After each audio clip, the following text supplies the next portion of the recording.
Since we finished the Byroads, we spent about a week between St Helens, Mayfield Bay and Bicheno before heading to the Bay of Fires to relax by the beach for a few days.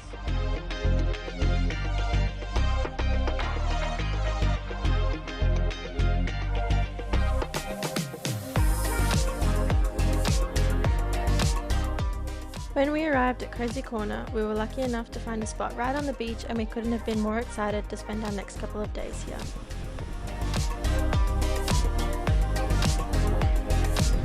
Always make friends with the fishermen at your campsites.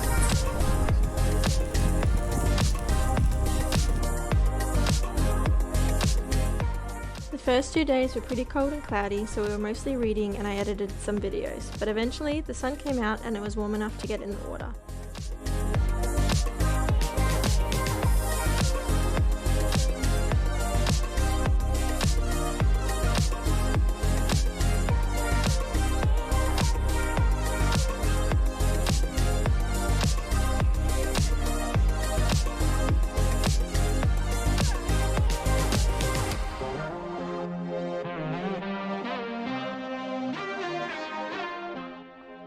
We found a nice little rock pool that was sheltered from the waves at low tide, and after playing around with the camera and testing its underwater capabilities, I was finally brave enough to get all the way in.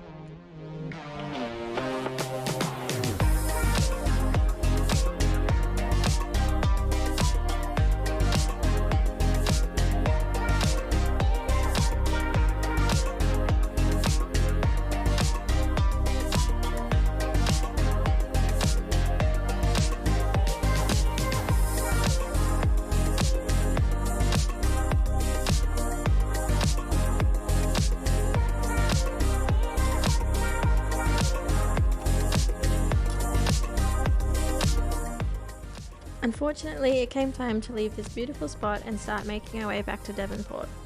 We spent a night at the free camp in Scottsdale, which was a bit of a hidden gem. We didn't expect more than a patch of grass and a toilet, but we were right on a lovely creek with ducks and a footbridge, with lots of barbecues and a park area to wander around. The Ride the Byroads track does pass through Scottsdale, so this would be a great campsite option for anyone planning their trip.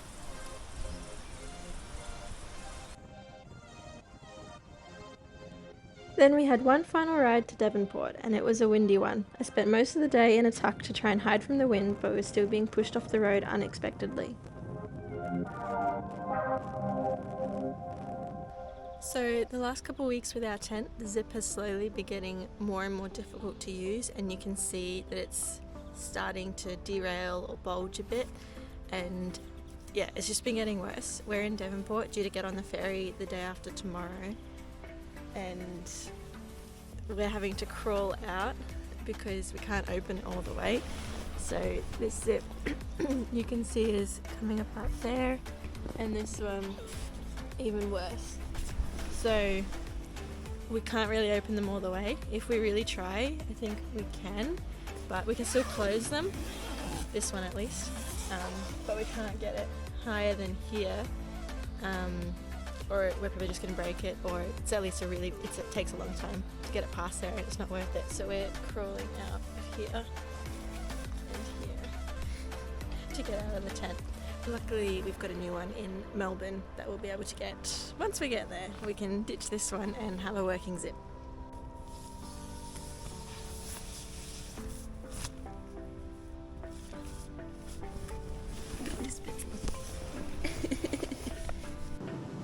We had one last stop in Tassie, the Bass Strait Maritime Centre. We got to test our skipper skills on the Spirit of Tasmania simulation before boarding the ship ourselves. Our trip from Devonport back to Geelong was mostly the same as getting here, but thankfully a bit quicker as there weren't any delays this time. But of course there was still plenty of waiting in line.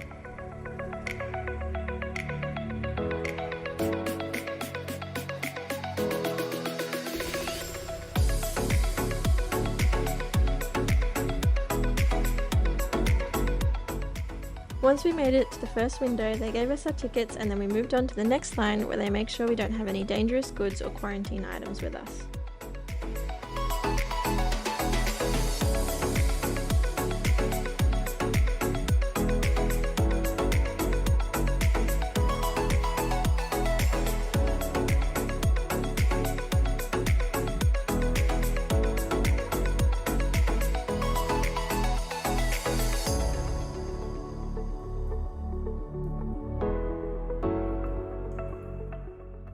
After that, we got directed to the bike lane where we would wait until we were called to board the ferry.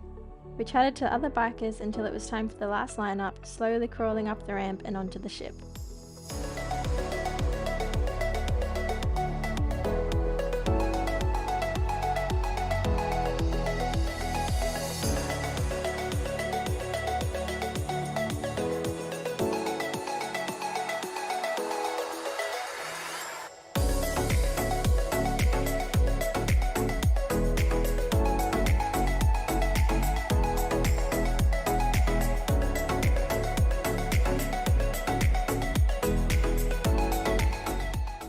Then it was time to get rid of my riding gear and head upstairs to snag a good spot on the ship, once we saw that the bikes were secured, of course.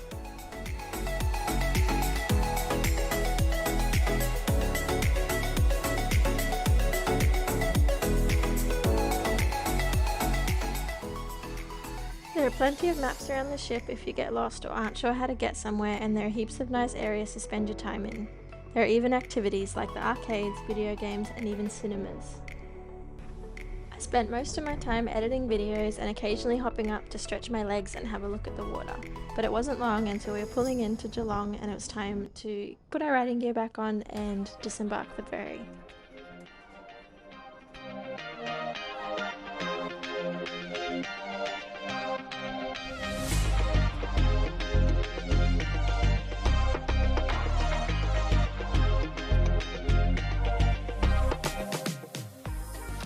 Unsurprisingly, this is much quicker than getting onto the ferry.